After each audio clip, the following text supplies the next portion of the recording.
Snow fell like a quiet curse over the land. It covered the rooftops, the narrow roads, and the fields where wheat once danced golden in the summer wind. Now the stalks were gone, buried beneath ice that clung to the earth like a locked jaw.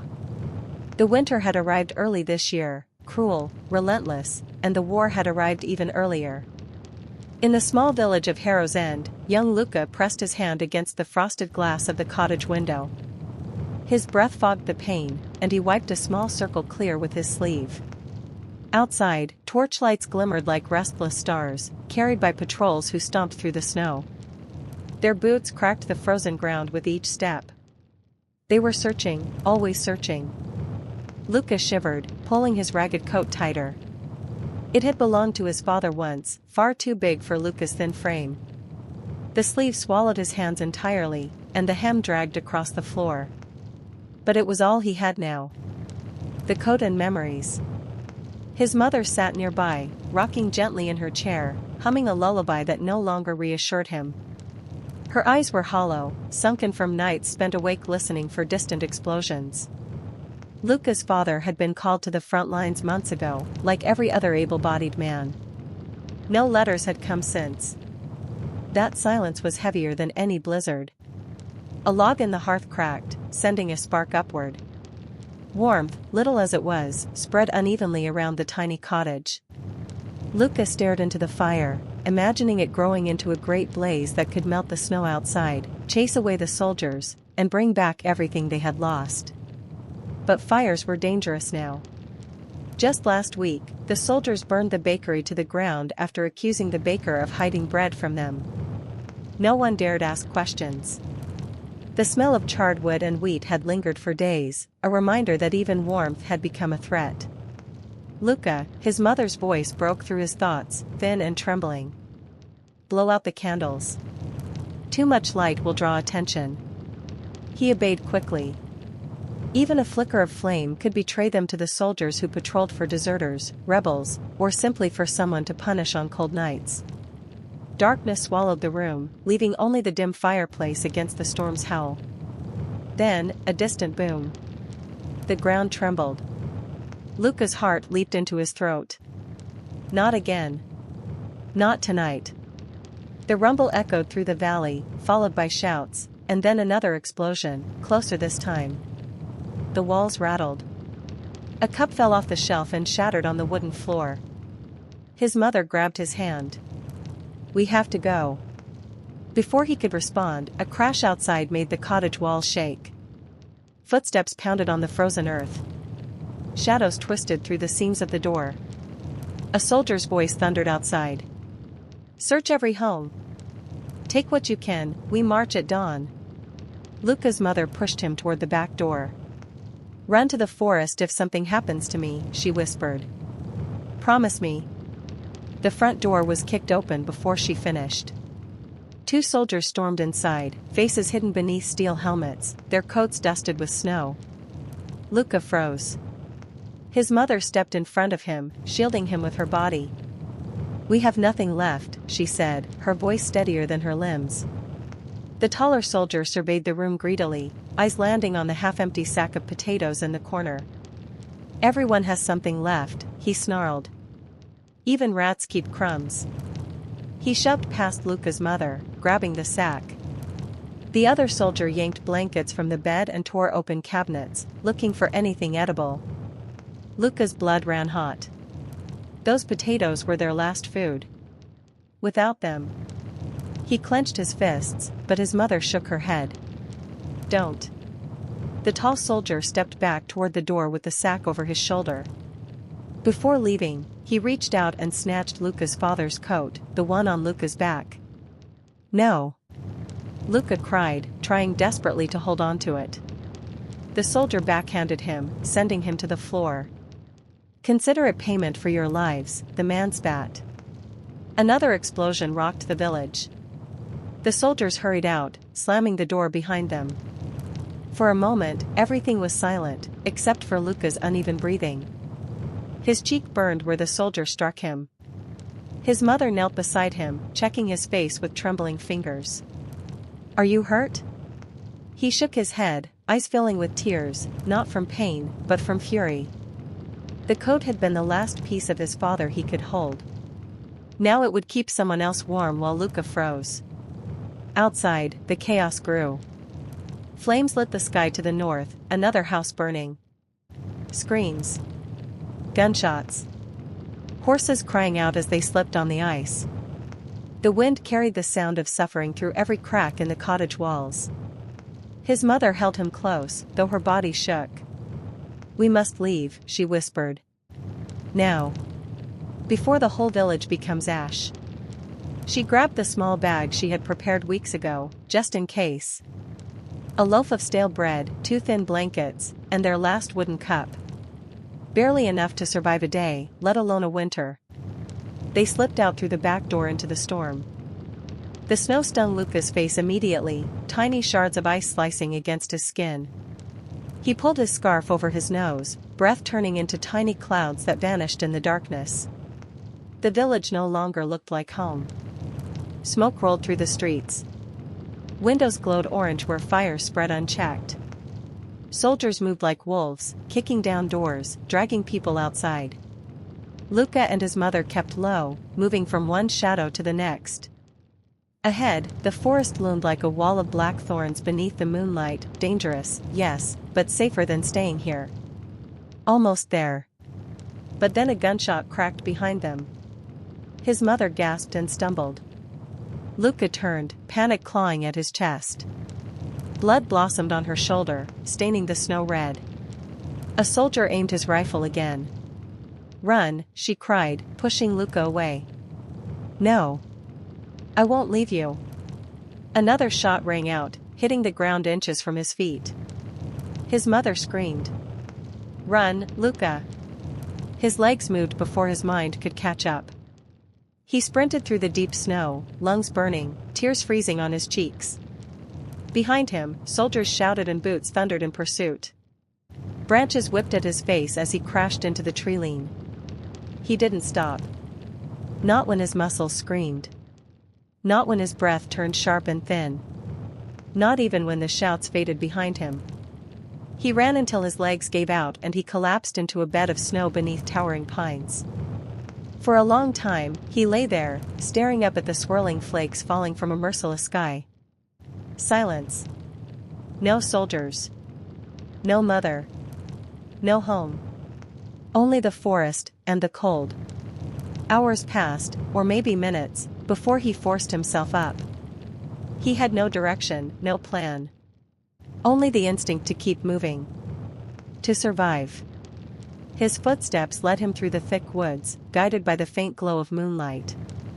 Occasionally, he would hear distant howls, wolves searching for food.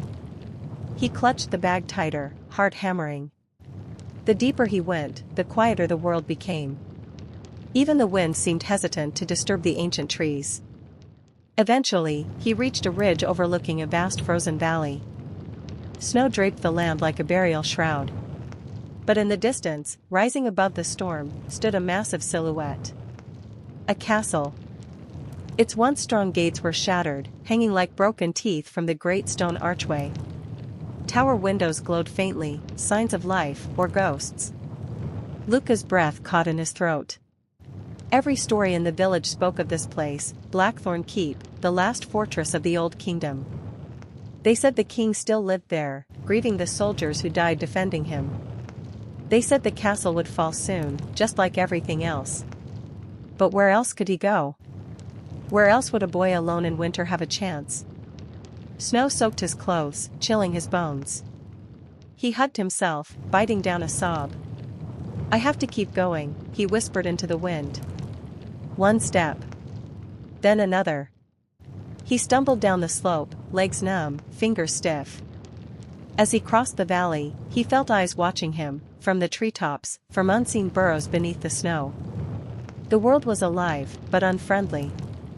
He reached the crumbling outer wall, where icicles hung like daggers.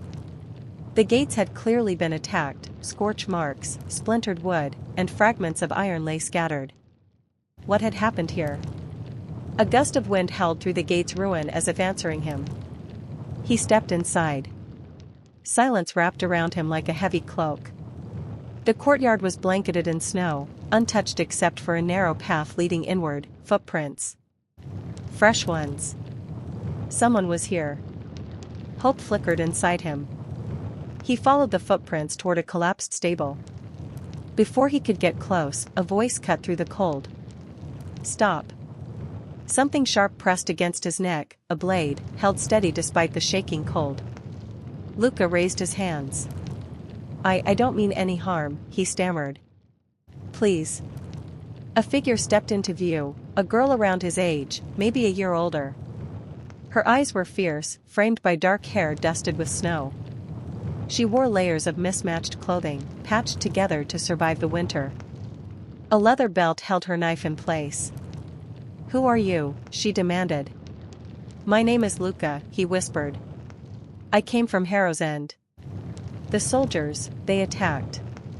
My mother. His voice broke. The girl's expression softened slightly. You're alone? She asked. Luca nodded, tears spilling down his cheeks. The cold sucked the warmth from them instantly. The girl lowered her knife. You'd be dead already if you were a threat, she muttered. Come with me. She turned and motioned for him to follow.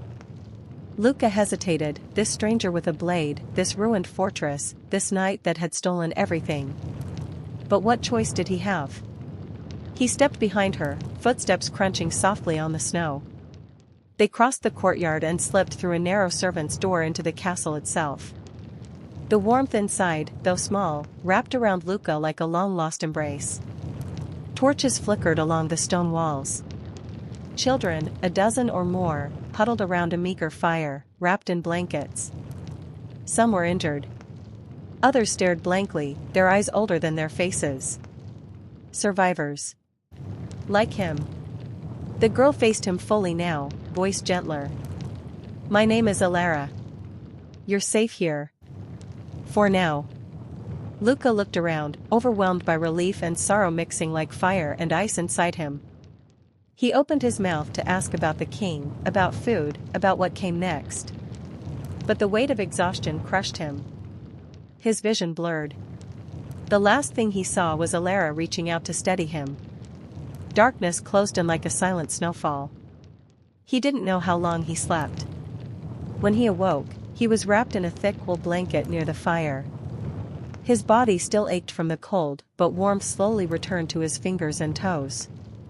Alara sat beside him, sharpening her knife with slow, careful strokes. You're lucky, she said quietly without looking up. Another hour out there and you'd have frozen solid. Luca swallowed, voice rough. Thank you. She paused, sharpening, and finally met his eyes. Hers still held caution. Trust was a rare currency in war, but there was also something else. Recognition. You've lost someone, she said. It wasn't a question. Luca nodded, staring into the flames. They took my father to the war, and my mother, his voice cracked. I ran. She told me to run. Alara took a breath, as if steadying herself before speaking. We all ran from something, she murmured. That's why we're here. Luca glanced at the children scattered around the hall. Where are the adults? Alara's jaw clenched. Gone. To fight. To steal food. To die. Pick one. Her bluntness cut deeper than the cold. Luca hugged the blanket closer, trying to understand. How long have you been here? He asked. Months, she replied. Since the gates fell. Her eyes drifted toward the ruined entrance, as though she could see the destruction through solid stone. General Voss attacked the castle, she continued. He wanted the king. Wanted the throne. The men fought as long as they could, but the gates couldn't hold. And the king? She nodded toward the ceiling, toward the throne room above. He's still here. What's left of him? Luca shivered. He had never seen a king. But now wasn't the time for awe. What do we do? He whispered. How do we survive? Alara's expression hardened into steel. We prepare, she said. Because General Voss isn't finished. He'll come back. And when he does, her fingers tightened around her knife. We fight. Luca's heart stuttered in his chest. He was only a boy. They were all just children. But the world no longer cared about age, only about strength and survival. Alara stood and offered him her hand. "Welcome to what's left of Blackthorn Keep," she said. "If you can hold a weapon, you can stay." Luca stared at her hand, the hand of someone who had witnessed horrors no child should ever know. His mother's final command echoed inside him. Run. But now running meant abandoning the only people left who still breathed. Luca reached out and took Alara's hand. "I'll stay," he said. Alara nodded once, a silent pact made in firelight. "Good," she replied. "Because winter is only getting worse." Outside, the storm thundered against the castle walls, as if rage itself clawed at the stones. The war was coming. And Luca would have to decide what kind of boy he would become. A victim. Or a defender of the shattered gates. Morning in Blackthorn Keep was not like morning in any other place.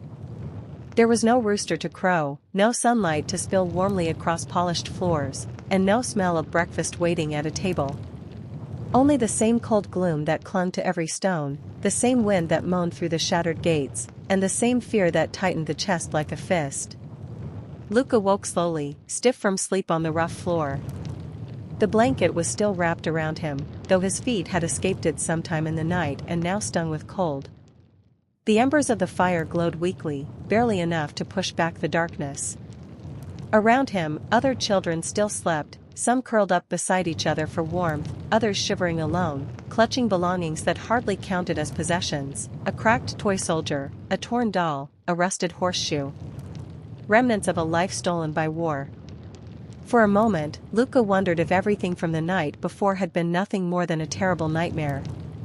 But when he sat up, the pain in his cheek from the soldier's strike was still there. The smell of smoke and old stone still filled the air. And Alara stood nearby, speaking quietly with a few older children, pointing toward the hallway that led deeper into the castle. It was all real.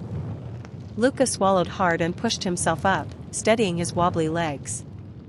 Alara noticed his movement and walked over. "You slept," she said simply. "That's a good sign. Some kids scream themselves awake every hour." Luca looked at the sleeping faces again. "So many. Too many. Are all of them from different villages like me?" "Most," Alara replied. "Some came right after the gates fell. Others drifted in over the months. Frozen, starving. A few didn't make it." Her voice remained steady, but a shadow crossed her eyes. Luca took a breath. He still felt the urge to ask her about his mother, whether she might have followed, survived. But he already knew the answer.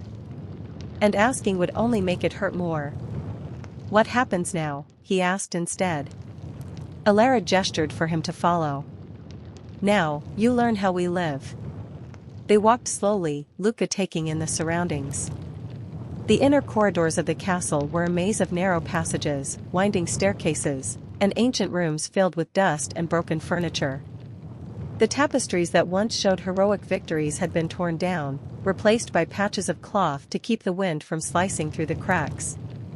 Alara led him into what must once have been a grand dining hall. A long table sat in the center, legs uneven, its surface marked with deep cuts from knives used more for defense than meals. Children arranged scraps of wood for a new fire. "We stay warm," Alara said. "Always. Cold is our biggest enemy, even more than soldiers sometimes." She nodded toward a corner where two kids tried to mend a cloak with fishing line. "We share clothes, food, blankets. If someone steals for themselves," her jaw tightened. "We deal with it." Luca understood the unspoken warning. Desperation changed people. And in this place, selfishness could mean death for others.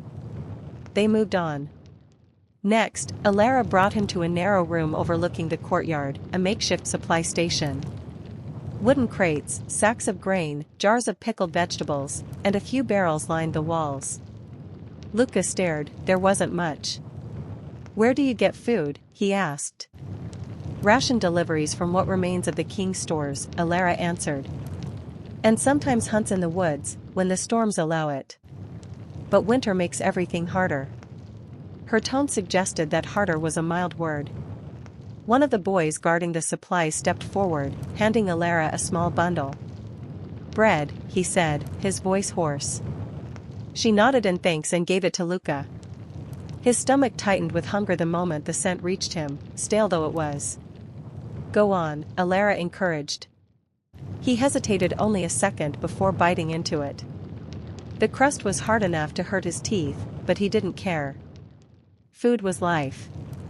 After a few bites, he saved the rest. Alara noticed. Good. Don't eat everything at once. Some nights we sleep hungry. Luca thought of the sack of potatoes stolen from his home, of soldiers tearing through the village with laughter on their lips. Anger warmed him for a brief moment, though anger had never filled a belly before. They continued the tour. Alara guided him deeper into the heart of the keep, up staircases where torches barely clung to life, past collapsed sections of roof where snow trickled in, and through heavy doors that groaned like they resented being used. Finally, they reached a set of large double doors carved with the image of a lion, the symbol of the old kingdom. The wood was splintering, but still held strong. Alara placed her hand on the handle. Here, she whispered. We speak quietly. The doors opened. This room was far warmer, carpets layered thick on the floor, candles burning in groups to chase away the cold. Walls once decorated with golden banners now held maps, pinned with tiny colored stones marking troop movements and lost territories. At the far end sat a man on a raised wooden chair, not quite a throne anymore, but a reminder of what once had been. He was wrapped in layers of furs, his beard long and threaded with gray. His hands trembled slightly, whether from age or fear, Luca couldn't tell. His crown rested beside him, not on his head, its jewels dull in the firelight. Alara knelt. Your Majesty, she said quietly. We have a new arrival. The man, the king, lifted his gaze, eyes red-rimmed and exhausted. He studied Luca with a heavy, sorrowful stare. What is your name, boy? He asked, voice rough like stone scraping stone. Luca, Your Majesty. The king nodded slowly, as if the gesture itself required great effort. Another child of war, he murmured. Another life stolen by ambition. Luca's throat tightened. My mother. She told me to run. At that, something inside the king flickered, an ache of familiarity. Mine told me to fight, he replied, voice fragile. Not all of us obey our mothers. Alara cut in, her tone respectful but firm. General Voss will strike again. We need guidance. Supplies. Anything you can give us. The king's eyes drifted to the maps. General Voss has taken the iron mines, he whispered. His armies grow stronger while mine, he looked around the room. There were no soldiers here. Only children. Are gone. Silence stretched, cold and cutting. Alara lowered her head, jaw clenched. We will fight without them if we must. Her determination was impressive, terrifying, even. Luca wondered what she had seen that had carved that resolve into her so deeply. The king stared at her, and Luca saw guilt there. Guilt like a weight that had bent his shoulders until they bowed. You are children, he said softly. This burden should not fall upon you. Alara's voice sharpened, almost like steel. The burden has already fallen. We carry it every day we survive. The king closed his eyes. Leave me, he whispered, voice stretched thin. I need time. Alara stood and motioned Luca to follow her back into the corridor. As soon as the doors closed behind them, her shoulders slumped slightly, weariness showing for the first time. He used to be strong, she murmured. The kind of king who could rally armies with a single speech. Now, he barely speaks at all. Do you blame him? Luca asked cautiously. Alara looked down the hall where the distant wind rattled broken windows. I don't have the luxury of blame, she said. Only survival. Her words struck Luca like a truth he had known deep down but had never faced. Here, children didn't dream of growing up. They dreamed of waking up tomorrow. The day stretched on, filled with tasks that taught Luca how to live here. He helped clear snow piled against the interior windows before it melted and flooded the floors. He fetched water from a well so cold it burned his fingers. He learned how to tie scraps of fur around his boots to keep them from freezing to his feet. Every moment felt like a fight against the world itself. But something else happened too, something unexpected. He felt needed. For the first time since the war began, Luca wasn't just surviving for himself. His work helped others, children who smiled weakly when he handed them a few drops of warm broth, or nodded in thanks when he placed a log beside the fire. Tiny gestures. Tiny victories. Night came quickly, darkness swallowing the castle like a great beast. Storm winds howled fiercely outside, twisting around the broken gates and rattling the walls.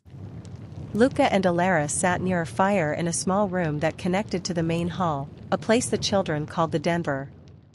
A few younger kids huddled together, whispering stories of summer fields as if saying them aloud might bring warmth. "Will we really fight?" Luca asked suddenly. "Like, with weapons?" Alara poked at the flames with a piece of charred wood. "If Voss returns, yes." "How will we win?" "We're just children." Alara's eyes rose to meet his. In the firelight, they looked like burning coals, fierce and unyielding. "We don't need to win," she said. "We only need to live long enough for someone to remember us." Luca didn't fully understand. But he felt the weight of her words settle inside him. He stared at the fire. "I'm afraid," he whispered. "Good," Alara replied. "Fear keeps you alive. It teaches you when to fight, and when to run." She placed her hand over his, steady, warm. "You made it here," she said. "That means you know how to survive. And here, you don't have to do it alone." Luca's eyes stung again, but this time, the tears didn't freeze. They warmed his cheeks like tiny sparks of hope. The storm outside bellowed louder, snow pounding against the castle like an army already on the march. Alara listened carefully, her expression tightening. "What's wrong?" Luca asked. She stood slowly, grabbing her knife. "That wind," she whispered. "It's wrong." Luca strained his ears. The howling grew sharper, more violent, like a voice buried within the blizzard. Then, a distant horn. Deep. Echoing. Coming from the north. Alara's face drained of color. "That's not the storm," she said. "That's General Voss." Luca's blood ran cold. "He's here?" Alara gripped her knife harder. "No," she said, eyes narrowing as if calculating time. "But he's close." She turned, shouting toward the hall. "Raise the alarm! Everyone to their stations!" Children scrambled, fear sparking panic, but also action. They moved with practiced urgency, grabbing weapons, sharpened sticks, kitchen knives, slings with stones. Alara looked back at Luca. "This is your home now," she said. "You helped defend it." Luca's heart pounded. He thought of his mother, the last words she screamed. "Run." But he didn't run now. He stood. "Tell me what to do," he said, voice shaking, but steady. Alara nodded once, respect flickering in her eyes. "Good," she whispered. "You're one of us now." The horn sounded again, closer. Luca stared toward the shattered gates, where darkness boiled beneath the snow. War was coming for them. And this time, there was nowhere left to run. The horn's echoes faded into the storm, but its warning lingered like ice in everyone's veins. Children moved through Blackthorn Keep with urgent purpose. Fires were stoked brighter, defenses reinforced with anything that could block an invading blade, and watch points along the broken walls were manned by trembling hands clutching makeshift weapons. Luca found himself swept into the current, a student of survival, still learning the language of war.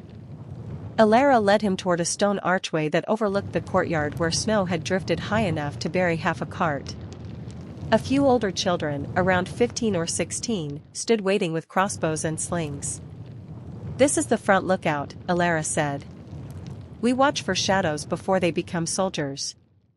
A girl with cropped dark hair and sharp eyes nodded at Luca. Her stance was rigid, like she'd been carved from the castle walls themselves. "I'm Mara," she said bluntly. "If you fall asleep while on watch, I'll throw you off the wall myself." Luca wasn't sure if she was joking. Mara didn't look like she'd ever joked in her life. "We rotate every 2 hours," Alara continued. "Tonight, you'll shadow Mara until you learn the ropes." Luca nodded, though nerves buzzed inside him like hornets. Watching for an army in a blizzard seemed like an impossible task. Everything outside was white, a churning, endless white. "What if we can't see anything?" he asked quietly. Mara pointed to her ear. "Then listen." The wind groaned outside, a wild, angry sound. Luca shuddered. Alara placed a hand on his shoulder. "Fear keeps you alert. Stay sharp." Then she turned, barking new orders before disappearing deeper into the castle. Mara slipped a sling into Luca's hands. "Have you ever thrown a stone before?" "Of course," Luca replied. "Good," Mara said. "Throwing one to hunt a rabbit is no different from throwing one to kill a soldier." The blood drained from Luca's face. Mara smirked, not with humor, but grim understanding. War doesn't care about age. Training began. Mara took him to the lower courtyard, a pocket of space sheltered from the harshest wind. Snow still blanketed the ground, though trodden flat by many feet. 3 targets had been set up, old shields mounted on broken crates. Mara demonstrated, her movements efficient. She placed a smooth stone in the sling, spun once, and released. The rock cracked against a shield with a loud, satisfying thud. "You're up," she said. Luca swallowed and tried to mimic her stance. The stone slipped as he swung. It shot sideways and disappeared into a snowbank. Mara sighed. "At least you didn't hit one of us." On his next try, the stone barely reached halfway. His hands were stiff with cold, his breath steamed out in rapid bursts. "Again," Mara demanded. He tried again. And again. His arms burned. His fingers numbed. But slowly, painfully, he improved. One stone struck the shield and bounced off. Another hit higher. The 5th even left a noticeable dent. Mara nodded once. "You'll do." It was not praise, but it warmed him like one. Later, with training finished, they joined a larger group of children in what must have once been a soldier's mess hall. Now it served as a planning chamber. Candles flickered and rose, lighting a battered map spread across the center table. Alara stood at the head, posture straight and commanding. Every gaze fixed on her. "The horn tells us boss's forward scouts are near," she announced. "We expect a probing attack soon, and the main force within days." Whispers rippled through the group.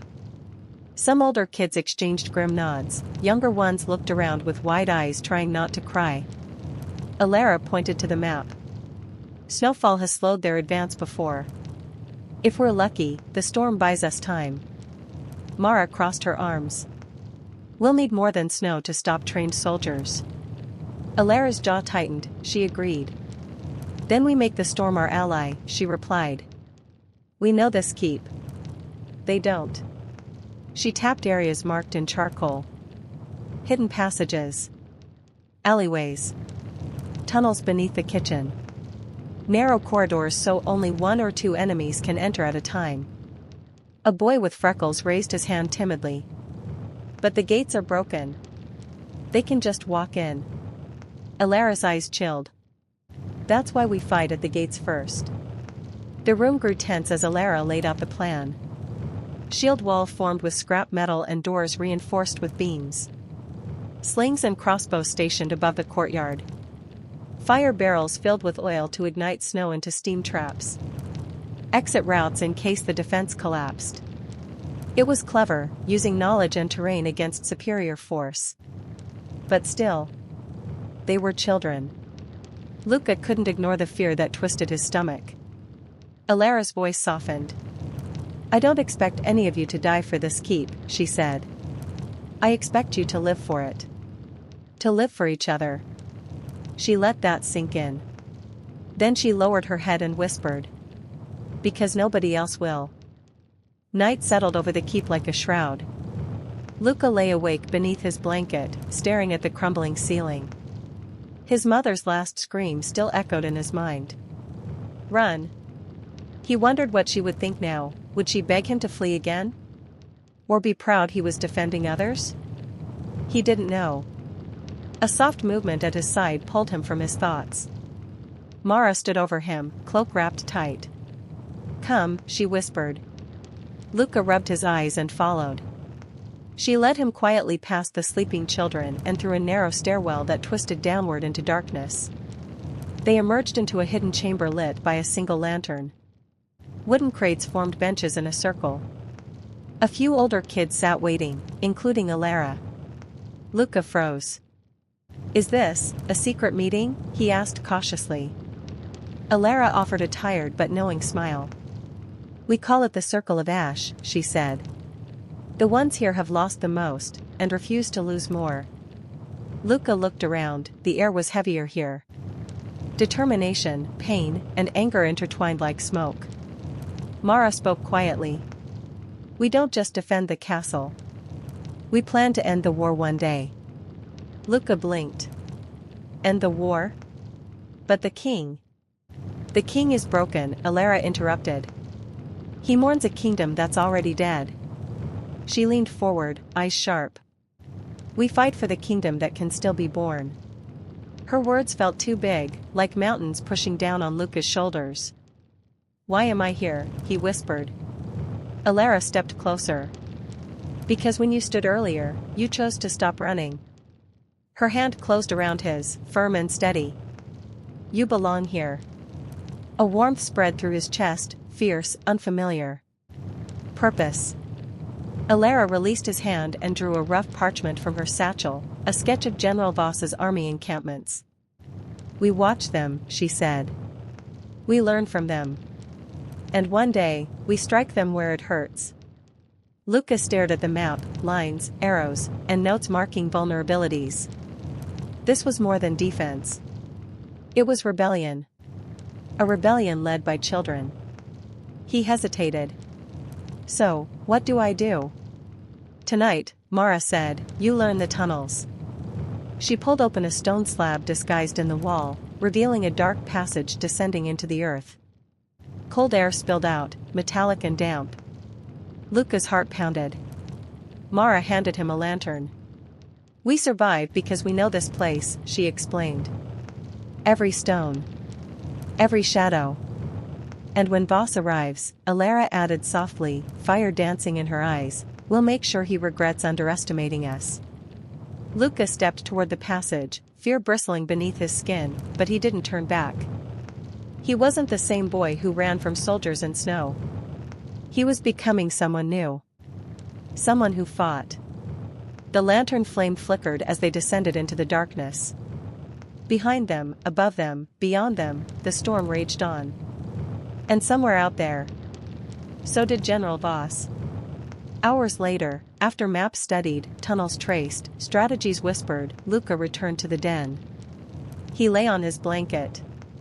Exhausted. Terrified. Alive. The wind outside howled like wolves tearing at the castle walls. But Luca did not tremble as he once had. Instead, he clutched the sling beneath his blanket, the first weapon he had ever held with purpose. And as sleep slowly took him, he whispered into the cold. "For you, Mama." Then he closed his eyes. Ready to face tomorrow. Whatever it brought. Snow fell like a silent army from the heavens, each flake drifting down as if determined to bury the world beneath its cold and merciless blanket. For days, the sky had been nothing but a swirling gray sheet, constantly releasing its frozen sorrow upon the land. The wind was no longer just a passerby, it was a predator, howling through the cracks of the castle walls and probing into the marrow of every soul inside. The castle stood like a wounded beast against the storm, once proud, now barely holding itself together. Its shattered gates were propped up with wooden beams that creaked under the strain of snowdrifts piling higher and higher by the hour. Luca stared down from the ramparts, his eyes burning from the cold as he scanned the white horizon. Nothing moved out there. With the blizzard raging, the world might as well have ended just beyond the castle grounds. But in the pit of his stomach, he knew the storm was not their greatest threat. Enemy soldiers wouldn't abandon their march just because nature was furious. General Voss, the shadow whispering through every nightmare, would use the storm as cover. A perfect shroud to deliver fear. No tracks, Luca muttered, brushing snow from his eyelashes.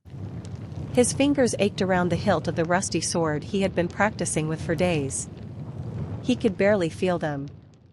"They're out there," Alara's voice came from beside him. She stood wrapped in a coat far too thin for a winter like this. Her hair, tangled by wind, whipped against her face. "They're waiting. Watching. What if they freeze out there?" Luca asked, teeth chattering. "They won't," she replied, gaze hardening.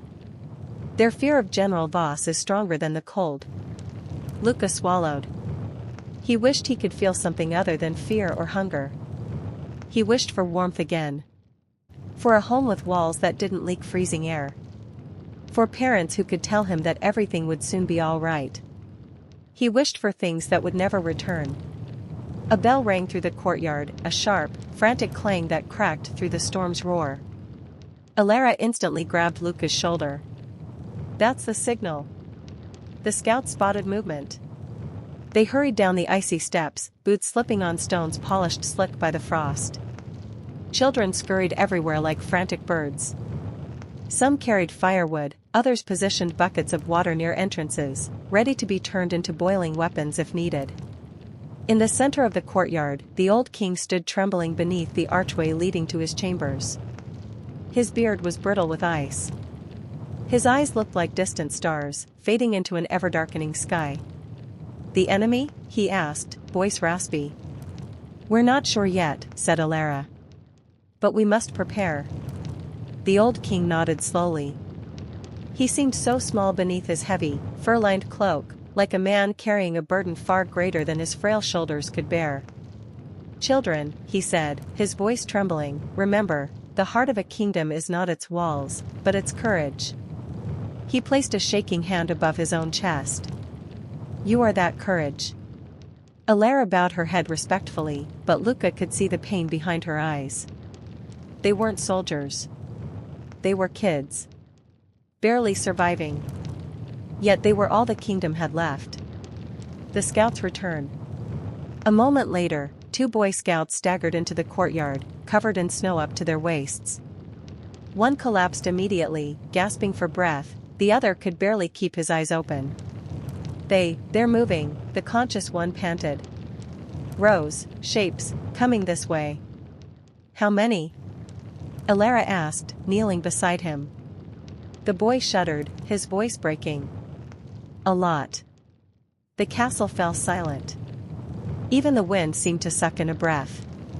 "That's it then," Luca whispered. "They're coming." Alara tightened her grip on her satchel of sling stones. "We hold the gate as long as we can. We don't give him this home." "This broken castle?" "No," she said firmly. "Our home." Something sparked inside Luca, fear, yes, but also, resolve. Maybe snow could bury the land. Maybe war could take everything he loved. But this castle, this group of children struggling together despite the cold, was the closest thing he had left to family. He would not lose that too. A castle prepares for war. Hours passed, and the storm only thickened. Snow piled against the walls like growing dunes. Torches burned weak and golden against the wind. Luca helped reinforce the gate. They hammered wood, stacked stones, even lashed pieces of furniture to the metal hinges. Every few minutes, a gust of wind threatened to knock them off their feet.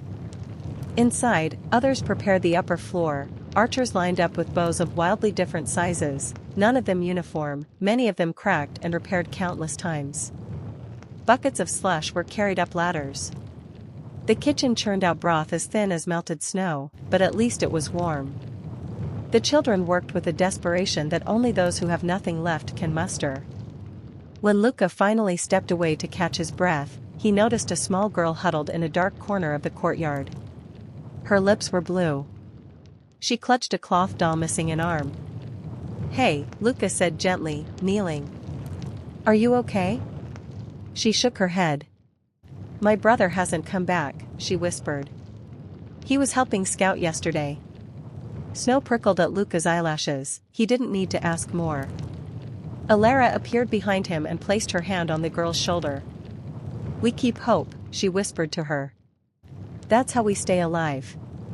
The girl didn't respond. She held her doll tightly, as if it were the last piece of warmth in her world. Luca stood and spoke softly to Alara so the girl wouldn't hear.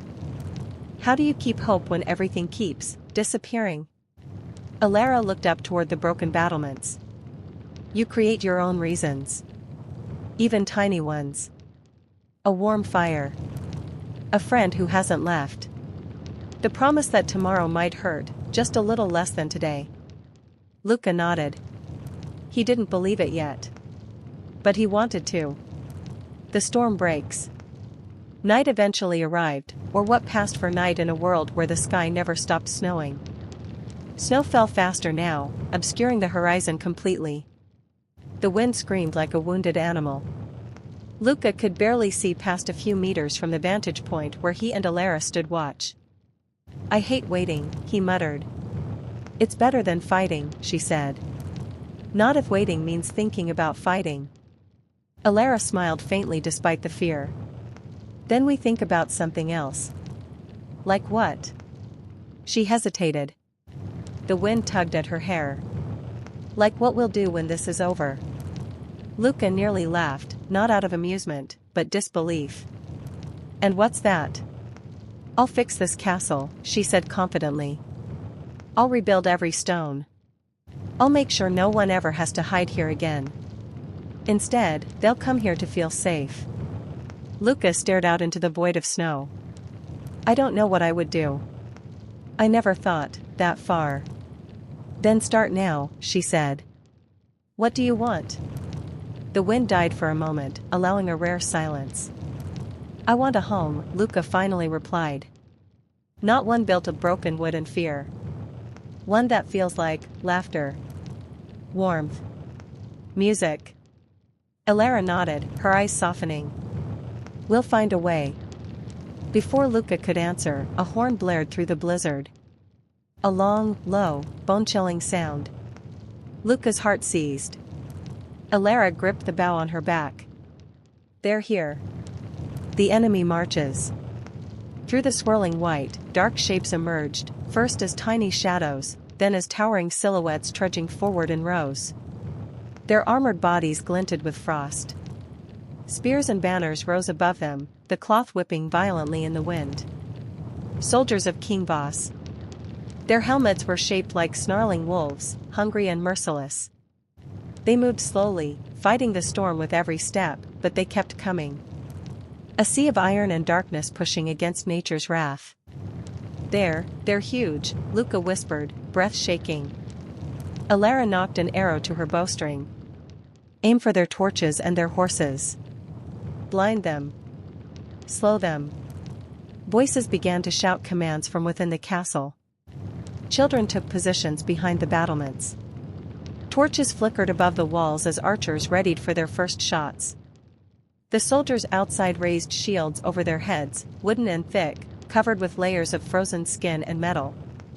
They pushed forward, forming a moving wall. Luca felt his spine freeze. The march was steady. Relentless. The storm held but could not push them back. They stopped just beyond arrow range. And then, as if the sky itself were trembling, a new sound thundered across the frozen air. Thunk, thunk, thunk. Massive wheels rolling through the snow. Chains clanking. Siege engines. Behind the frontline soldiers came dark machines, enormous wooden towers and a huge battering ram shaped like a horned beast. Snow clung to its curved head like white blood. "They're going to smash the gate." Luca cried. Alara's eyes locked forward, pupils narrowed. Then we'll make them pay for every second they stand here. The first clash. A command was shouted from the enemy line. Shields lifted. A rain of arrows soared upward, black streaks crossing the pale sky. Down. Alara yelled, but the wind stole her voice. Luca dove behind a stone barrier as arrows clattered around them, some sparking against the wall, others burying themselves into wooden beams. Children screamed. Someone on the rampart collapsed, clutching his shoulder, blood staining the snow beneath him. Alara gritted her teeth and stood tall again, fearless, or perhaps too determined to show fear. Return fire, she screamed. Arrows shot from the castle walls, slicing through the storm. Some hit shields. Some missed entirely. A few struck home, soldiers toppled and vanished into the snow. But the line did not break. The battering ram lurched forward, pushed by dozens of men wrapped in furs and iron. They grunted with effort, boots sinking into the drifts. The monstrous head of the ram gleamed wickedly. Luca's pulse hammered in his ears. He had trained for this moment. But training could never prepare someone for the reality of war. We need the boiling water. Alara commanded. Luca sprinted to help, he and two others grabbed the heavy bucket, now steaming with heat. They heaved it up the nearest ladder, slipping on frost but pushing through panic. When they reached the ledge, the ram was less than 20 meters from the gate. Now, someone yelled. They tipped the bucket. Boiling water rained down, steam erupted as it splashed against shields, armor, and exposed limbs. Soldiers shrieked, some fell, others stumbled back. But the ram did not stop. Boom. The entire castle shook as the ram struck the gates. Snow cascaded from the rooftops. Luca nearly lost his footing. Again. Alara shouted. Load another. Another arrow volley rained down. Luca felt something zip so close it tore a bit of cloth from his coat. They ducked again, hearts pounding like war drums. Fear and fire. The courtyard was chaos. Children dragged the wounded away.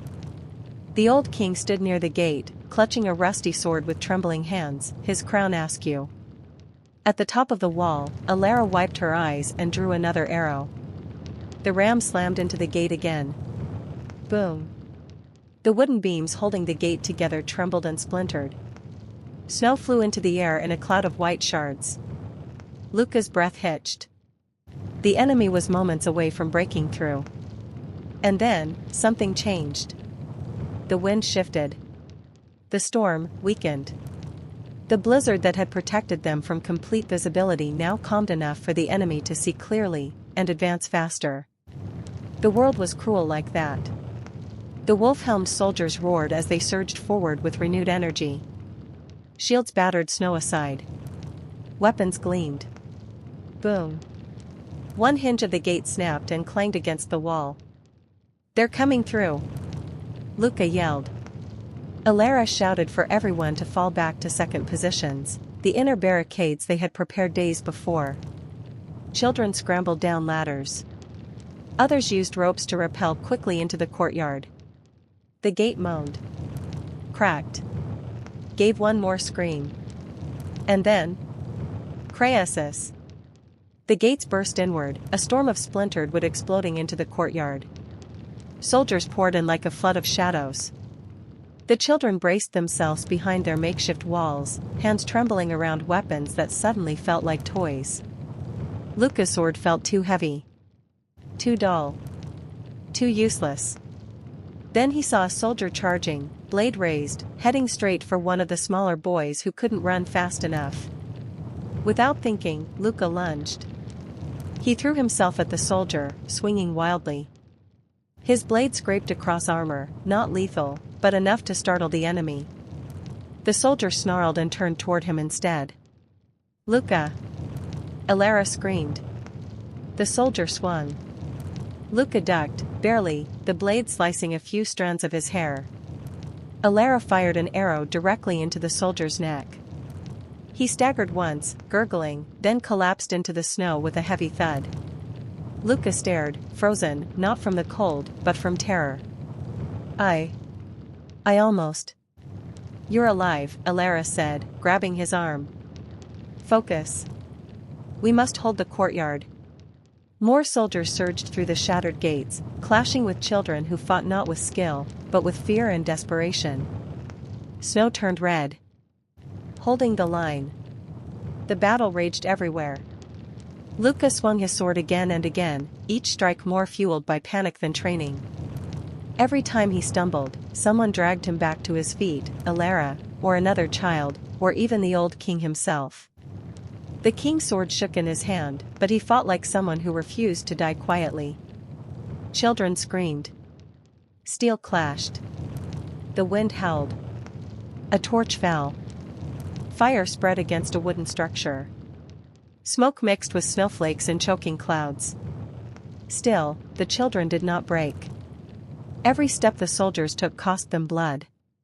Alara! Luca shouted. There's too many! We knew there would be, she yelled back, launching another arrow. But we hold until the last. Her voice cracked, she was exhausted.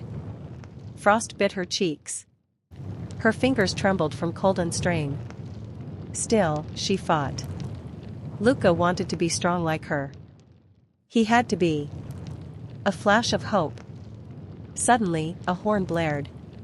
Not from the enemy, but from behind the castle. The soldiers paused, confused. Luca turned, heart pounding with a flicker of hope. Could more survivors have come to help? Could a neighboring village have risen in defense? The horn sounded again, long and proud. And through the falling snow, shapes appeared on horseback, riders carrying makeshift banners from the villages nearby. Armed farmers. Hunters. Survivors who refused to surrender the last stronghold of their land. They came. Alara gasped. They actually came. The enemy soldiers faltered in the courtyard, caught between the children inside and the riders charging from behind. Luca felt his heart surge like fire spreading through frozen veins. We can do this, he shouted, hardly recognizing his own voice. Alara raised her bow, eyes alight. Push them back. The courtyard erupted with renewed courage. Children screamed battle cries that tore through the storm. Villagers crashed into the enemy's rear ranks with pitchforks and axes. Even the storm seemed to roar for them. The wolves of General Voss were now the ones trapped between icy walls. They began to retreat, one stumbling step at a time. The children pressed forward. Luca swung with everything he had left, his vision blurred, lungs burning. He didn't know which blows were his or whose shouts filled the air. He only knew one thing. They were not losing the castle tonight. After what felt like hours of pure chaos. The horn sounded once more. The enemy finally withdrew, dragging their wounded and leaving behind frozen bodies in the courtyard. The gate was broken. The walls were bloodstained. But the castle still stood. They had survived the first assault. Aftermath. The storm quieted to a gentle snowfall as silence fell across the battlefield. The wind seemed to sigh, weary, as if even nature needed rest. Children collapsed to their knees. Some sobbed freely, others stared blankly ahead, too shocked to cry. The villagers who had come to help stepped down from their weary horses. Some embraced children they recognized.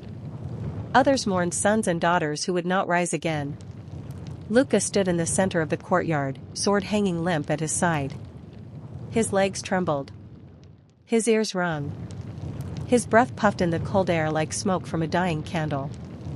He looked at Alara. She leaned against a broken column, wiping blood, not hers, from her forehead. Her eyes met his, and despite everything, she smiled. We did it, she whispered. Luca nodded. But the relief did not warm him. It only made him aware of how cold he still was. How hungry. How tired. We won, he said, but the words felt fragile. Alara looked past him, toward the shattered gates. This was only the beginning. Luca followed her gaze. Out there in the endless snow beyond the battlefield, torches still flickered.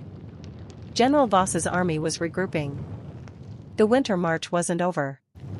The war was only just beginning.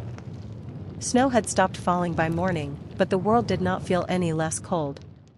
The battlefield outside the shattered gates lay quiet, too quiet, as if the storm had stolen all sound from the land. Corpses, half buried in frost, stretched like a grotesque mosaic across the open ground. Frozen fingers reached skyward, as though begging the heavens to take pity on them. But the sky was merciless.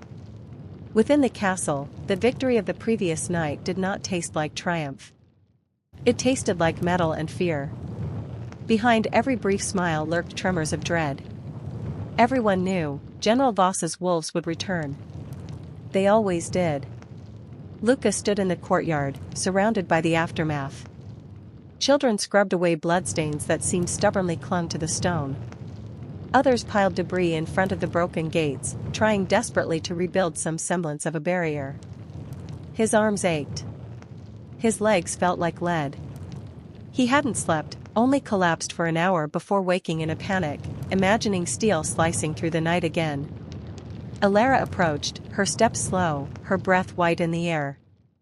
"You should rest," she told him. "I'll rest when the war does," Luca answered, voice hoarse. Her lips tightened, but she didn't argue. They both knew rest was a luxury only the dead possessed.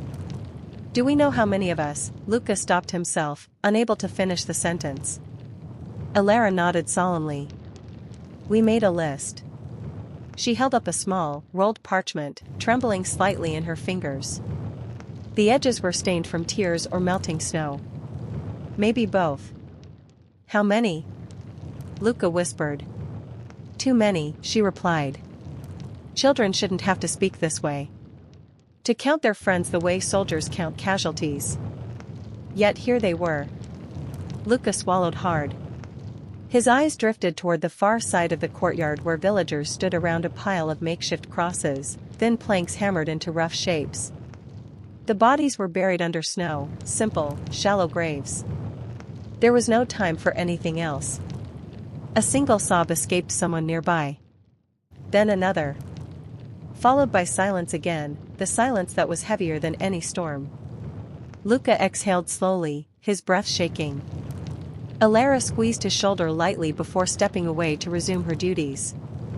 She wore fatigue like armor, visible cracks, but still holding. Echoes of the fallen. The old king moved through the courtyard with the help of a cane. Though frail, he insisted on visiting every survivor, placing a gentle hand on each shoulder, whispering something too soft for Luca to hear. Perhaps words of courage. Perhaps apologies. When he reached Luca, the king paused. His sorrowful gaze seemed ancient, as though he had lived 1,000 lifetimes of regret. "You fought bravely," the king murmured. "Sometimes courage is not found in strength, but in standing your ground when your heart demands you flee." Luca nodded silently. His throat was too tight to answer. The king leaned closer. "War steals more than lives. It steals childhoods. Dreams. Futures that might have been." He placed a hand over Luca's heart. "But we must protect what remains." Then the king moved on, his cane tapping weakly against the stone, each step slower than the last. Luca watched him go, feeling something heavy settle inside him. Not fear. Not anger. Responsibility. The return of silence. As hours passed, no movement came from the horizon. No soldiers. No torches. No sound of siege engines. The silence grew oppressive, a shroud too thick to tear. Alara stood atop the ramparts, scanning endlessly. Her eyes narrowed with each passing moment. "They're waiting," she said. "For what?" Luca asked, joining her. "For us to fear the silence more than the battle." She turned toward him, voice low. "General Voss is a hunter. He breaks his prey mentally before he breaks them physically." Luca shivered. "It's working." Alara didn't deny it. Below them, the children gathered food, small baskets of shriveled potatoes, stale bread, whatever scraps they could salvage. The wounded groaned softly inside the great hall, which now smelled of smoke, sweat, and the metallic scent of dried blood.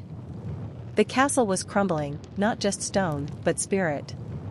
And still, nothing happened outside. Just wind hissing through broken walls. The whispering night. That night, the silence became unbearable. Any crackle of firewood sounded like thunder. Any shifting footstep felt like danger creeping closer. No one dared lower their guard.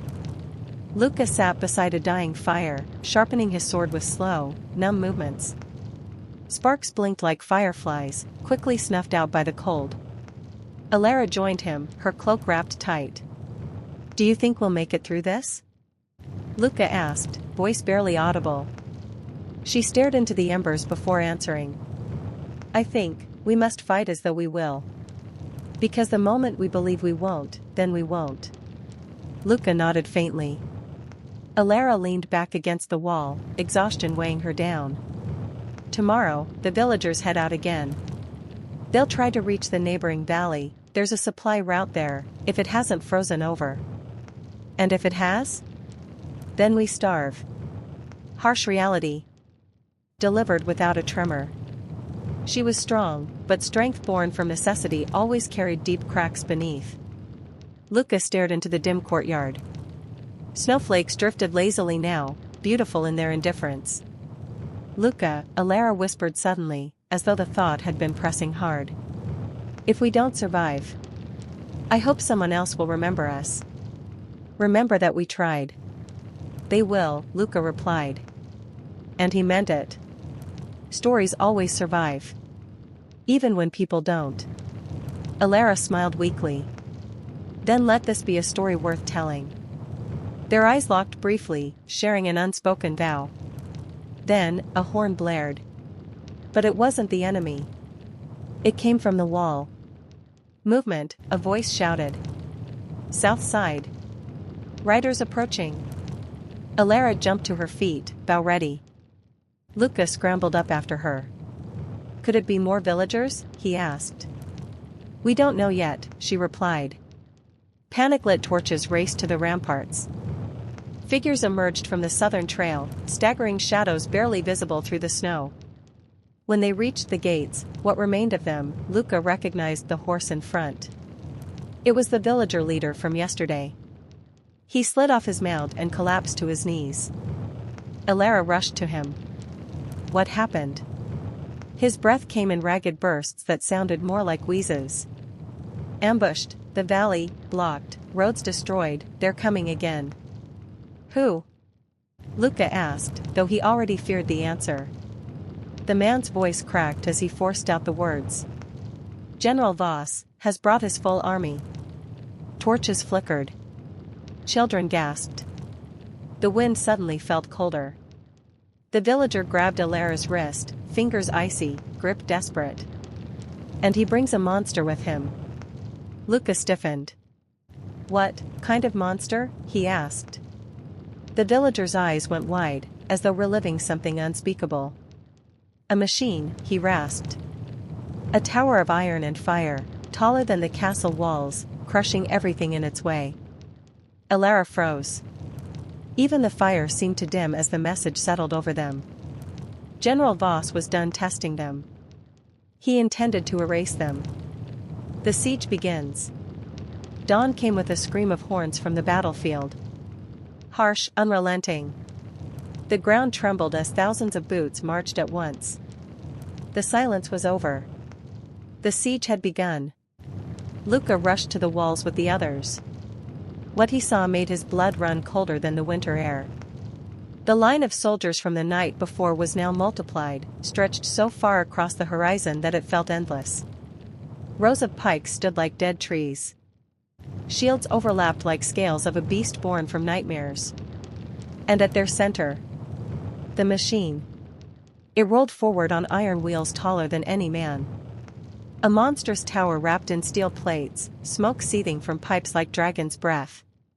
Chains rattled. Cogwheels groaned. Spikes bristled from its front, ready to tear down stone and bone alike. It was built to crush fortresses. And they were not a fortress anymore. Hold positions. Alara ordered, though her voice trembled. The children scrambled to their defensive posts, archers to the walls, others to the barricades. The old king walked among them, whispering prayers that vanished into the cold. The machine lurched closer, its wheels digging trenches into the frozen earth. Luca heard someone whimper behind him. Another softly sobbed, "We can't win this." He wanted to agree. But Alara stood in front of him, chin lifted defiantly, bow drawn even though it would do nothing to that iron beast. "We fight," she said. "Until our last breath." And when the machine reached its place, a command rose from the enemy ranks. "Fire!" Flaming projectiles launched from trebuchets hidden in the rear lines. They soared in fiery arcs, lighting the pale sky with streaks of orange and red, before crashing into the castle walls. Stone exploded. Children ran screaming from collapsing battlements. "One hit and the walls crumble," Luca gasped. The barrage continued, relentless, thunderous. Smoke mixed with snow in choking waves. Then, the machine roared forward. Straight toward the broken gates. Resistance and desperation. Luca and others hurled stones, flaming arrows, anything they could. Sparks bounced off the steel carapace, useless. "Luca!" Alara shouted. "The fuel vents, look!" Smoke poured from small openings near the wheels. "Fire into the smoke trails," she yelled. "Aim for the vents." They took aim, arrows whistling through the air. Some struck. A vent burst, flames sputtering outward. The machine groaned but kept advancing. Boom. It slammed into the barricade, wood shattered like twigs. Soldiers poured in behind it. The courtyard erupted once more into chaos, screaming, clashing metal, blood on snow. Luca fought desperately, blocking a sword, dodging a spear thrust, swinging wildly.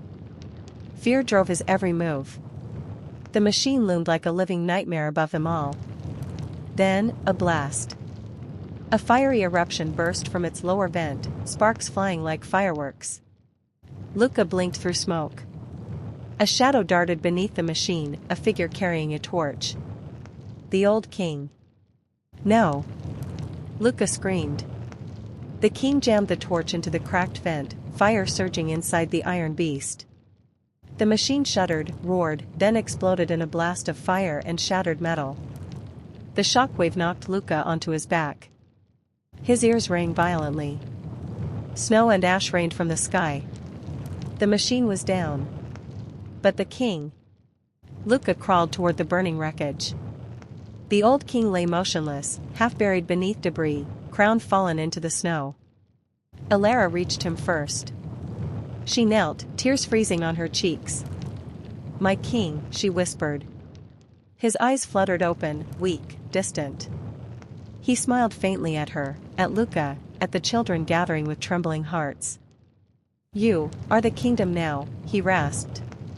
"Protect each other." His hand slipped from Alara's grasp. His chest rose once more. Then fell still. The last king was gone. Alara choked back a sob, but she rose, turning her grief into steel. She snatched the fallen crown, holding it high. "For the kingdom," she shouted. Children echoed the cry, their voices raw, but fierce. "For the kingdom." They surged forward, driving back the stunned soldiers. Without the machine's cover, the enemy faltered. Then, horns sounded retreat. General Voss's wolves pulled back, dragging their wounded, abandoning the invasion for now. The courtyard fell eerily quiet once more. What victory costs? Luca stood amid the smoldering ruins, sword dripping, lungs burning. Snowflakes melted against his flushed face.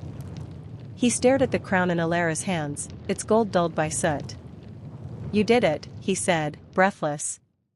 Alara shook her head, tears streaming freely now. "We lost too much." Her eyes drifted to the old king's body, now covered in a cloak, laid respectfully upon a clean patch of snow. Luca followed her gaze. For a moment, neither moved. The world around them faded, no soldiers, no flames, no fear. Just the weight of everything they had endured. We survived, Luca whispered. For now, Alara replied. She placed the crown against her heart, holding on to hope as though it were the only warmth left in the world. The siege of silence was over. But the war was far from finished. Snow fell heavier than at any time since the war began. The world beyond Blackthorn Keep had vanished behind a curtain of white, not flakes, but sheets of icy daggers slashing sideways in the wind. The blizzard roared like a living beast, swallowing sound, light, and hope. And cutting through it, the faint thunder of marching boots. General Voss was coming again. Inside the castle, the atmosphere was razor-sharp. Children moved with disciplined urgency, no panic, no wasted breath. They wrapped bandages over gloves for better grip, tucked knives into belts, checked each other's armor scraps. Their eyes were older than their years. Luca stood among them, cloak dusted with frost. The embroidered badge Alara had given him, a raven made of black thread, fluttered in the wind. A symbol of rebellion. A promise of freedom. Today, he would prove worthy of it. Alara climbed onto a broken wagon to address everyone. Snow clung to her braids, but she looked carved from iron. This is the last battle for Blackthorn, she called out, voice rising above the storm. We have 3 goals. 1. Hold the inner courtyard. 2. Protect the non-fighters. 3. She paused, a spark in her eyes. End Voss's rule. The children responded with their boots stomping, not cheers, but determination made into sound. Mara stood by Luca's side, sling coiled at her hip. Her breath fogged rapidly, adrenaline in every inhale. You ready? She asked. No, Luca admitted. But I'm here. Mara's lips twitched, the closest she came to a smile. That's enough. The first strike was silence. The courtyard torches flickered, then sputtered out. The wind scream became the only sound. Luca felt his heart slam against his ribs, a warning, ancient and primal. The blizzard had not extinguished the flames. Someone else had. Eyes up. Mara hissed. Figures emerged from the swirling white like ghosts, cloaks coated in ice, helmets shaped like vultures. General Voss's elite scouts. Silent killers. Alara gave a quick gesture. Fall back, inner wall. But the enemy moved faster than logic, leaping over rubble with wolf-like agility. In a blink, steel clashed with childhood bravery. Luca ducked a blade, stumbling across the frozen stones. He swung his sling wildly, missing. A soldier grabbed him by the collar. Little rat, the man growled, lifting him off the ground. Luca clawed at the warrior's wrist, feet kicking helplessly. The soldier raised his dagger. Crack! A rock slammed into the soldier's visor. Mara rushed in, swinging again, another stone fired with furious precision. The scout collapsed, blood streaking the snow. Mara grabbed Luca's arm. Focus! He nodded, panting, stepping back into the fray. Now he was awake. Now he was angry. Alara's voice rose like thunder. Second wall position. Barriers were dragged into place. Arrows loosed. Oil pots hurled. The blizzard turned everything into chaos, shapes and shadows, screams swallowed by wind. Suddenly, another horn. Deep, booming, final. This was not scouts. This was the army. Steel glinted black behind the storm as battalions pushed forward, shields raised. Torches flared in the distance, flames battling the snow. General Voss himself rode at the front. A towering figure draped in a cloak of winter wolf fur.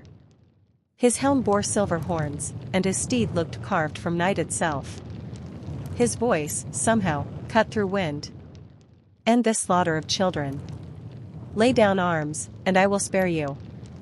The children did not respond. Not one. Alara mounted the rampart edge so he could see her clearly. We do not give mercy to tyrants. Voss's hand lifted. The siege began. Arrows blackened the air. Stones crashed against shields with little effect. Soldiers forced the gates wider, shoving aside debris. Luca's mind screamed at him to flee, yet his feet planted harder. He spun his sling, faster, faster, let the stone fly. It struck a captain's throat. He fell. Shock flashed through Luca, not fear. Power. He fired again. Another soldier reeled back. Mara fought like a storm in human form, slinging, kicking, punching with raw survival frenzy.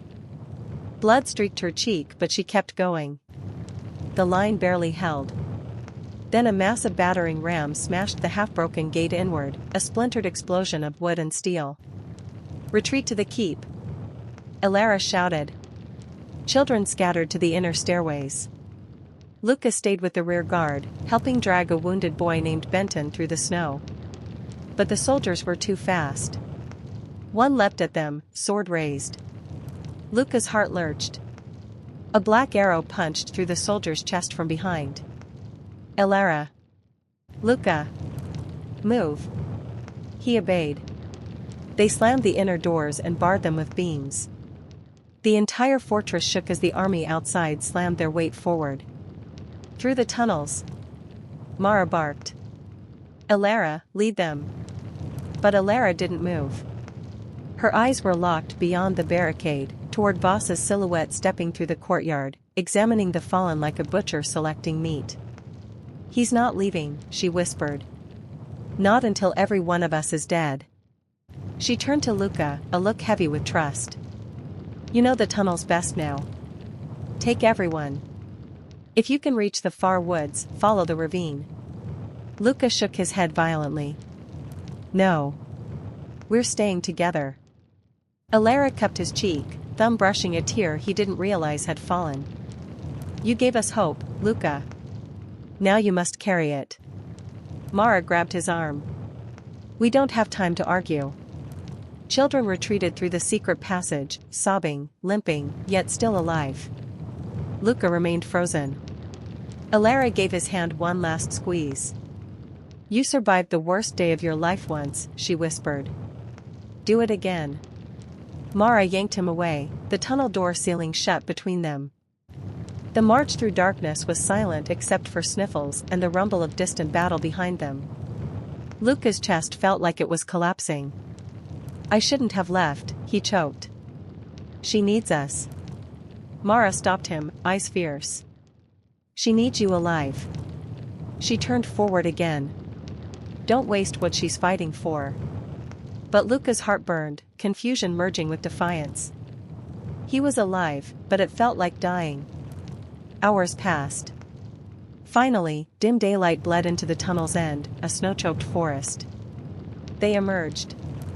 Just in time to see soldiers circling the exit. Boss had planned for this. Mara cursed under her breath. No way through. Children backed into the tunnel, trapped between two deaths. Then Luca saw it, the high ridge above them. Snowdrifts. Huge slabs of unstable ice clinging to cliffs. A memory flashed, Elara's strategy map. Weak points. Treacherous terrain. Avalanches waiting. His heart steadied. "I can give us a chance," he whispered. Mara stared at him. "No." Luca tightened his sling. "Yes." He stepped out into the open storm. Soldiers turned, blades gleaming. One shouted, "Alive! The general wants the boy alive." Luca ignored them.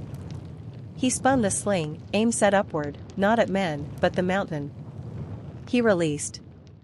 The stone cracked against a ledge. The snow above trembled. Soldiers yelled, recognizing too late what he'd done. Luca's voice rose into the blizzard. "For my mother." He fired again. This time, the world roared. A wall of snow broke free. The avalanche thundered down the slope like the fist of the gods. Soldiers screamed, fleeing, swallowed instantly. The tunnel mouth vanished behind white fury. Luca was thrown backward by the force, tumbling into darkness.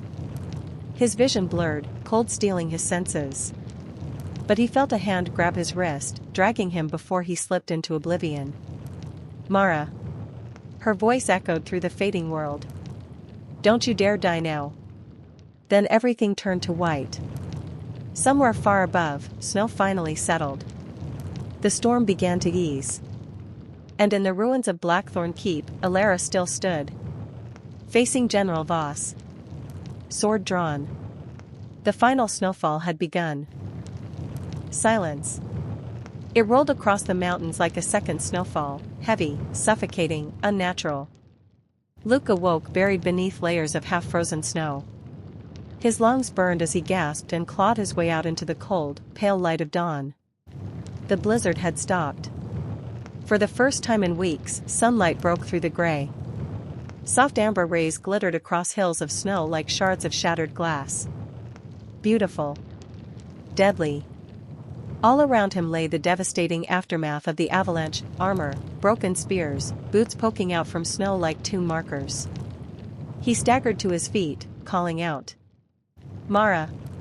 His voice cracked, swallowed by the quiet. Then, a groan. He spun around to see Mara emerging from a snowbank, bruised, exhausted, but alive. Relief burst from him like breath after drowning.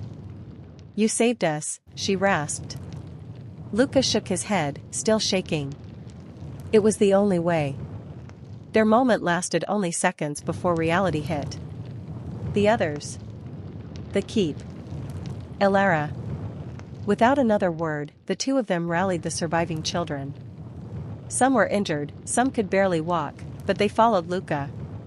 He was their guide now. Their hope. Snow crunched under their boots as they forced their way back up the ridge toward Blackthorn Keep. Smoke rose in the distance. Dark. Thick. Blackthorn Keep was on fire. The gates, already broken before, now lay as charred ruins scattered across the courtyard. The bodies of soldiers and children both lay frozen where they fell. The stench of ash and iron filled the air. Mara choked on a sob. No. No.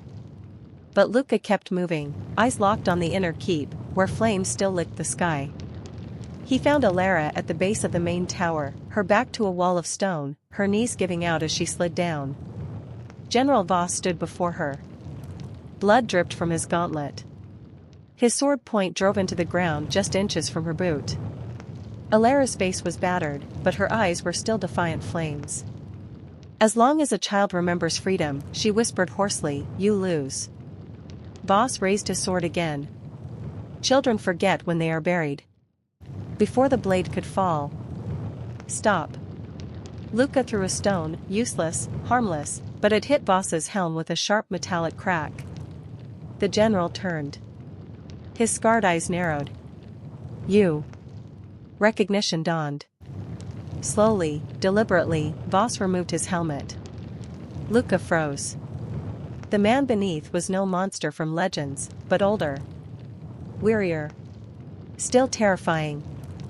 "You are the boy who ran from the village," Voss said. "The woman who defied us, she was your mother." Alara's eyes widened. "Luca." But Voss continued. "She stole from my convoy. She stole supplies meant for starving soldiers. That is why she died." Luca shook, tears freezing on his cheeks. "She stole food, because your soldiers burned our crops," he spat. "A war must feed itself," Voss replied without remorse. Mara whispered sharply. "He'll never stop." Voss gripped his sword, stepping forward. "Your rebellion ends now." Something inside Luca broke, but not in defeat. He stepped in front of Alara, sling in hand. "You already lost," he said, voice steady. "Because we are still alive." Voss smirked. "You think children frighten me?" "No," Luca replied quietly. "But the truth might." Voss paused, confused. And Luca spoke loudly, fiercely, every word a blade. "You let your own kingdom starve. You let children freeze. You burned the future you claimed to protect." He pointed toward the soldiers trapped under snowdrifts in the distance, men Voss had marched to die. "This is what your power gives. Death. More death. Only death." Voss's jaw clenched. He raised his sword, and a black feathered arrow struck his wrist. He roared in rage as the blade clattered to the ground. Elara, bleeding but unbroken, had managed to notch one final shot. "End him," she whispered to Luca. "Not as an order. As a choice." Voss lunged. Even without his sword, he was a giant. His gauntlet swung, catching Luca's shoulder and sending him crumpling. Pain exploded through him. Luca struggled up, vision spinning, hearing Mara scream his name. He loaded one last stone. His mother's voice echoed. "Run." But he wasn't running anymore. He whipped the sling, pouring his entire soul into the strike. The stone flew. It struck Voss in the temple. A dull crack. A stagger. The general collapsed to his knees. Then forward into the snow. Still. Silence reclaimed the keep. Luca collapsed to Alara's side, gripping her hand. "You did it," she breathed, proud and sad and fading all at once. "No," Luca cried. "We did." Her smile was everything good left in the world. "Look at the sky," she whispered. He did. The smoke was clearing. The first sunrise in weeks bathed the ruins in gentle gold. "Dawn," Alara said softly. "New life, from ashes." Her hand went limp in his. Luca bowed his head over her, shoulders trembling as snowflakes drifted like quiet blessings. Around him, the remaining children gathered. Some knelt beside their fallen leader. Some stared at Luca, not just with grief, but belief. Mara placed a hand on his shoulder. "What now?" she asked. Luca wiped his eyes, not to hide his tears, but to see clearly. "We rebuild," he said. He looked at the rising sun, warming the frost for the first time in months. "We remember. We grow stronger. And one day..." He closed his fist over the raven badge. "We make the whole kingdom free." Snow continued to fall, but now, sunlight kissed each flake. Not a storm. A blessing. The long night was finally ending. And a boy who once ran had become the one who led others forward. Not a hero. A survivor. A seed of hope. The first light of a new era.